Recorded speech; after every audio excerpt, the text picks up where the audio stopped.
ইতিমধ্যে কিন্তু কৃষক বন্ধু প্রকল্পে ভেরিফিকেশন শুরু হয়েছে। হ্যাঁ বন্ধুরা, ঠিকই শুনছেন, যারা বর্তমানে কৃষক বন্ধু টাকা পাচ্ছেন তাদের কিন্তু প্রত্যেকে কিন্তু এই ফর্মটাকে ফিল আপ করে কিষাণ মান্ডি অর্থাৎ বিডিও অফিসে কিন্তু তোমাদের জমা করে আসতে হবে কিছু যাবতীয় ডকুমেন্টসের সাথে। কী জন্য এই ভেরিফিকেশন সেটাও তোমাদের বলবো। আর এই যে অ্যানেক্সার ফর্মটা, যেটা ভেরিফিকেশন ফর্ম, সেই ফর্মটা কীভাবে ফিল আপ করবে, কী কী ডকুমেন্টস এর সাথে অ্যাটাচ করতে হবে, কোথায় জমা করতে হবে, কতদিন টাইম রয়েছে, বিস্তারিত টোটালি ভিডিওটাতে জানিয়ে দেবো। তো ভিডিওটা একটুকু স্কিপ না করে সম্পূর্ণ দেখার চেষ্টা করবেন। আর চ্যানেলে নতুন হলে অবশ্যই চ্যানেলটাকে সাবস্ক্রাইব করে পাশে থাকা বেল আইকনটাকে প্রেস করবেন।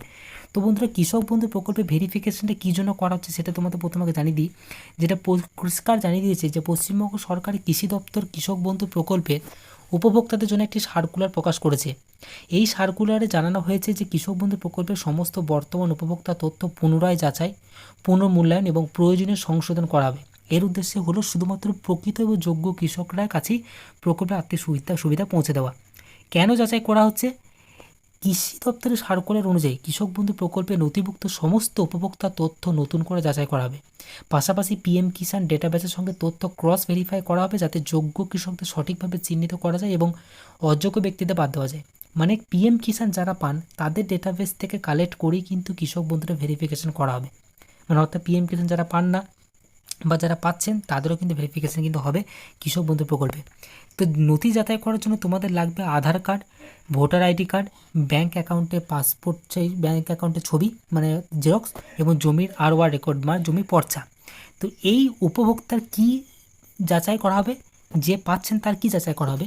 যে উপভোক্তা সরকারি স্থায়ী বা কর্মচারী না সরকারি পেনশনভোগী কিনা সেটা দেখা হবে। উপভোক্তা আয়করদাতা কিনা বা ইনকাম ট্যাক্স বা ট্যাক্স দেয় কিনা। উপভোক্তার তথ্য সঠিক রয়েছে কিনা বা তথ্য নাম ভুল ঠিকঠাক রয়েছে কিনা, মৃত বা অযোগ্য উপভোক্তার তথ্য এবং পিএম কিষাণের সঙ্গে তথ্য মিল রয়েছে কিনা সেটা কিন্তু খতিয়ে দেখা হবে। তো এবার যেটা মেন বিষয় হচ্ছে এই ফর্মটিকে বা অ্যানেক্সার ফর্মটিকে তোমরা কীভাবে ফিল আপ করবে, এর সাথে কী কী ডকুমেন্টস অ্যাটাচ করতে হবে চলো তোমাদের আমি বলে দিচ্ছি। আর যেটা তোমাদের বলে রাখি, এই প্রক্রিয়াটা টোটাল কিন্তু ডিসচার্জের লাস্ট টাইম দিয়েছে টোটাল 4 সপ্তাহ, মানে 1 মাস মতো টাইম তোমাদের রয়েছে জমা করার। এবার হচ্ছে ফর্মটা কীভাবে ফিল আপ করবে। তো হচ্ছে অ্যানেক্সাস বা সংযোজনী 1 ফর্ম, এই ফর্মটাকে তোমাদের কিন্তু ফিল আপ করে তোমাদের কিন্তু জমা করতে হবে। কী কী ডকুমেন্টস অ্যাটাচ করতে হবে সেটা তোমাদের বলে দিচ্ছি। এখানে যেটা প্রথম যেটা বলেছে কৃষক বন্ধু বা কেবি আইডি, এখানে তোমাদের কৃষক বন্ধু আইডিটা লাগবে। অর্থাৎ কৃষক বন্ধু যে পাও তোমরা সেটা একটা আইডি নাম্বার আছে, আইডি নাম্বার এখানে দিতে হবে। এটি কোথায় পাবে? কৃষক বন্ধু ওয়েবসাইটে গিয়ে ভোটার কার্ডের নাম্বার বা অ্যাকাউন্ট নাম্বার বা ফোন নাম্বার দিলেই তোমরা কিন্তু কৃষক বন্ধু আইডিটি তোমরা দেখে নিতে পারবে, সেই আইডিকে এখানে দিতে হবে। তারপর যেটা বিস্তারিত বলেছে যে সুবিধাভোগী নাম, যে ব্যক্তি কৃষক বন্ধু পান তার কৃষক বন্ধু ব্যক্তির নাম এখানে উল্লেখ করতে হবে। তবে বলে রাখি এই ফর্মটাকে বাংলা ইংরাজি দুটোতেই কিন্তু ফিল আপ করতে পারবে। আর নামটা যেভাবে দেবে যেটা কিন্তু ব্যাংকে পাসবই বা কৃষক বন্ধুতে যেভাবে নাম দেওয়া আছে সেরকমই নামটা তোমাদের লিখতে হবে। পিতা বা স্বামী বা স্ত্রী বা অভিভাবক নাম যে কোনো একটা লিখতে হবে। যদি আপনি ছেলে হয়ে থাকেন তার পিতার নাম এখানে উল্লেখ করবেন, আর যদি স্ত্রী হয়ে থাকেন তার স্বামীর নাম এখানে উল্লেখ করবেন। এখানে ঠিকানা তোমাদের লিখতে হবে, জেলা এখানটা তোমাদের উল্লেখ করতে হবে কোন জেলা, ব্লক তোমাদের এখানে উল্লেখ করতে হবে কোন ব্লক, এবং গ্রাম পঞ্চায়েত নাম এখানটা তোমাদের উল্লেখ করতে হবে। তারপর হচ্ছে মৌজা, কোন মৌজা তোমরা রয়েছো সেই গ্রাম মৌজাটা এখানে উল্লেখ করতে হবে। তারপর হচ্ছে এখানে বলেছে ব্যাংকের বিবরণ, ব্যাংকের বিবরণ এখানটা আপলোড করতে হবে। এখানে বলেছে যে ব্যাংকের শাখা নাম বা ব্যাংকের নাম এখানটা উল্লেখ করতে হবে। সেই ব্যাংকের আইএফসি কোড এখানটা উল্লেখ করতে হবে। অ্যাকাউন্ট নাম্বার তোমরা এখানটা দিয়ে দেবে। আধার সংযুক্ত করে মোবাইল নাম্বার, আধার কার্ডে যে ফোন নাম্বার দেওয়া রয়েছে সেই ফোন নাম্বারটা এখানে লিখতে হবে এবং আধার নাম্বার তোমাদের এখানটা উল্লেখ করতে হবে এবং এপিক নাম্বার অর্থাৎ ভোটার কার্ডের নাম্বার তোমাদের এখানটা কিন্তু উল্লেখ করতে হবে। তারপর হচ্ছে এএসডিডি অর্থাৎ যেটা এসআইআরে তোমাদের যদি 2002-এর যদি নাম না দেখে থাকে, আগে যে এসআইআর হলো সেই এসআইআর নাম না দেখে থাকলে সেটা কিন্তু এখানে উল্লেখ করতে হবে। পিএম কিষাণের সুবিধা পাবো কিনা, যে ব্যক্তি কৃষক বন্ধু ফিল আপ করছেন সেই ব্যক্তি পিএম কিষাণ পান কিনা, যদি পেয়ে থাকেন পিএম কিষাণ তাহলে ইয়েস, অযথা কিন্তু নো লিখবেন। তারপর বলছে প্রধান পেশা, সেই যে অ্যাপ্লাই করছে এই অ্যানেক্সার ফর্মটা যে ফিল আপ করছে সেই ব্যক্তি কী কাজ করে, এখানে কৃষি, কেন্দ্রীয় সরকার, রাজ্য সরকার, সংবিধি সংস্থা, সরকারি প্রতিষ্ঠান, পঞ্চায়েত, পৌর সংস্থা, স্থানীয় সংস্থা, সরকারি সাহায্যপ্রাপ্ত শিক্ষা প্রতিষ্ঠান বা অনুরূপ কোনো প্রতিষ্ঠানের স্থায়ী কর্মী কিনা, নিয়মিত বেতন বা পেনশন পাচ্ছে কিনা সেটা এখানে উল্লেখ করবে। যদি কৃষি হয়ে থাকেন তাহলে কৃষি লিখবেন, আর যদি আদার্স কোনো আপনি কোনো কাজ করে থাকেন কোনো দোকান হোক সেটা কিন্তু সেই নামটা এখানে উল্লেখ করতে হবে, ব্যবসায়ী বা সেটা কিন্তু উল্লেখ করতে হবে এখানটায়। তারপর জমির বিবরণ এখানটা লাগবে, যে কী বলে জমির বিবরণে যে জেল নাম্বার এখানে উল্লেখ করতে হবে, যেটা পর্চাতেই পেয়ে যাবে দেখবে জেল নাম্বার। খতিয়ান নাম্বার তোমার এখানে উল্লেখ করতে হবে, দাগ নাম্বার তোমাদের উল্লেখ করতে হবে। জমিতে মেন ব্যাপার হচ্ছে একটা খতিয়ানে কিন্তু অনেকজনের দাগ থাকে, 4-5টা দাগ থাকে, সেই 4-5টা দাগ এখানে কমা দিয়ে তোমরা লিখবে এবং খতিয়ান নাম্বারটাতে একটাই হবে, সেটা থাকবে। জমির পরিমাণটা টোটাল দাগ নাম্বার কালেক্ট করে সেই জমিতে টোটাল দাগ নাম্বারে কত পরিমাণ জমিতে সেটা কিন্তু এক করে কিন্তু উল্লেখ করতে হবে।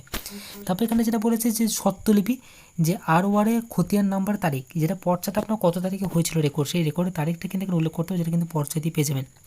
জমির দখলের ধরন, আপনি জমির দখলটা কীভাবে পেয়েছেন, ক্রয় কিনেছেন উত্তরাধিকারী সূত্রে না হস্তান্তরযোগ্য, সেটা কিন্তু উল্লেখ করবেন। যদি আপনি বাবার সম্পত্তি পেয়ে থাকেন তাহলে উত্তরাধিকার সূত্রে লিখবেন, যদি আপনি কিনে থাকেন তাহলে অর্থাৎ ক্রয় এখানটা উল্লেখ করতে হবে। তারপরে আয় প্রদানকারী কিনা, যদি আপনি ইনকাম ট্যাক্স দেন কিনা, যদি ইনকাম ট্যাক্স দিয়ে থাকেন তাহলে ইয়েস, অযথা কিন্তু নো করবেন। এটা গেল প্রথম পাতাটা। দ্বিতীয় পাতা ফিল আপ করছে, এটা হচ্ছে স্বামী বা স্ত্রী বিবরণ। এখানটা কী বলেছে যে যদি আপনি এখানটা স্বামী ডিটেলস দিয়ে থাকেন, মানে যে কৃষক অ্যাপ্লাই করছে, যে বা যে কৃষক এনআরসি ফর্মটা ফিল আপ করছে, যদি ছেলে হয়ে থাকে বা তার স্ত্রী ডিটেলস কিন্তু এখানটা উল্লেখ করতে হবে। আর যদি স্ত্রী হয়ে থাকে তাহলে স্বামী ডিটেলস এখানে উল্লেখ করবেন, এখানটায় সেটাকে টিক করবেন স্বামী বা স্ত্রী। তারপর হচ্ছে স্বামী বা স্ত্রীর নাম এখানটা উল্লেখ করবেন। তা হচ্ছে ব্যাংকের বিবরণ, স্ত্রীর ব্যাঙ্ক অ্যাকাউন্টের ডিটেলস এখানটা লিখতে হবে, যেটা কী বলেছে, যেটা ব্যাংকের নাম এখানে উল্লেখ করবেন, আইএফসি কোড এখানে উল্লেখ করতে হবে, ব্যাঙ্ক অ্যাকাউন্টের নাম্বার, আধার সংযুক্ত করে মোবাইল নাম্বার, আধার কার্ডের স্ত্রীর আধার কার্ডে কোন ফোন নাম্বার লিখবে সেটাকে দিতে হবে। আর এখানে স্ত্রীরই কিন্তু ব্যাঙ্ক অ্যাকাউন্ট নাম্বার লাগবে। এখানে বলছে আধার নাম্বার এখানে দিতে হবে, স্ত্রীর আধার কার্ড নাম্বার দেবেন, স্ত্রীর ভোটার কার্ডের নাম্বার, কেবিএনের সুবিধা পাবো কিনা, মানে কৃষক বন্ধু তিনিও পান কিনা, যদি পেয়ে থাকেন তাহলে ইয়েস, অতএব কিন্তু নো করবেন। তারপর হচ্ছে এএসডিডি তালিকাভুক্ত কিনা, যদি 2002-এর লিস্টে নাম না থেকে থাকে সেটা ইয়েস বা নো করবেন। পিএম কিষানের সুবিধা পাবো কিনা, আপনার স্ত্রী পিএম কিষান পান কিনা সেটা উল্লেখ করতে হবে, ইয়েস তাহলে ইয়েস, অথবা নো করবেন। তার প্রধান পেশা কী সেটা কিন্তু এই ডিটেলস, যদি কৃষক হয়ে থাকে কৃষক লিখবেন, আর যদি কোনো হাউস ওয়াইফ হয়ে থাকে হাউস ওয়াইফ লিখবেন, যদি কোনো কাজ করে থাকে সেই কাজটা কিন্তু উল্লেখ করবেন। তারপর এখানে একটা অ্যানেক্সার অঙ্গীকারপত্র দেওয়া হচ্ছে কি, যে আমি এই মর্মে স্বঘোষণা করছি যে উপরোক্ত প্রদত্ত সকল তথ্য আমার জ্ঞান ও বিশ্বাস অনুযায়ী সম্পূর্ণ সত্য সঠিক, পরবর্তীকালে কোনো যাচাই প্রদত্ত তথ্য মিথ্যা বা বিভ্রান্তিকর প্রমাণিত হলে প্রচলিত আইনি বিধি ব্যবস্থা সরকার আমার পক্ষে নিতে পারে। এটা একটা অ্যানেক্সার বলে দিয়েছে বা একটা কন্ডিশন বলে দিয়েছে, সে দেখার পর এখানে কিন্তু সেই চাষে সই করতে হবে, যদি সই না করতে পারে টিপচাপ দেবেন। আর নিচের যে অংশটা রয়েছে এই নিচের অংশটা আপনাকে ফিল আপ করা দরকার, এটা কিন্তু যেখানে আপনি জমা করবেন সেখানে কিন্তু আপনাকে এটা রিসিভ কপি হিসেবে দিতে হবে।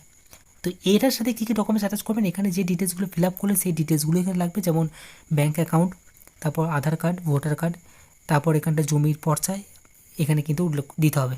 তো এইটাই ছিল মূলত অ্যানেক্সার ফর্ম, কৃষক বন্ধু যেটা ভেরিফিকেশান ফর্ম, সেই ভেরিফিকেশান ফর্মটা প্রিন্ট আউট করে ফিল আপ করে যাবতীয় ডকুমেন্টস অ্যাটাচ করে, আর প্রত্যেকটা কিন্তু সেলফ অ্যাটাচ করতে হবে জেরক্সগুলোতে, সেলফ অ্যাটাচ করে আপনার নিকটবর্তী যে বিডিও অফিস রয়েছে বা কিষাণ মান্ডি রয়েছে সেখানে কিন্তু জমা করতে হবে 4 সপ্তাহের মধ্যে। তো এই ছিল আপডেট। ভিডিওটি ভালো লাগলে অবশ্যই লাইক করবেন, চ্যানেলে নতুন হয়ে তাহলে চ্যানেলটিকে সাবস্ক্রাইব করে পাশে থাকা বেল আইকনটিকে প্রেস করবেন। আর এই ফর্মটির লিঙ্ক আমি ভিডিও ডেসক্রিপশন বক্সে দিয়ে রাখবো, সেই লিঙ্কে ক্লিক করে তোমরা কিন্তু ফর্মটিকে দেখে নিতে পারবে বা ডাউনলোড করে নিতে পারবে।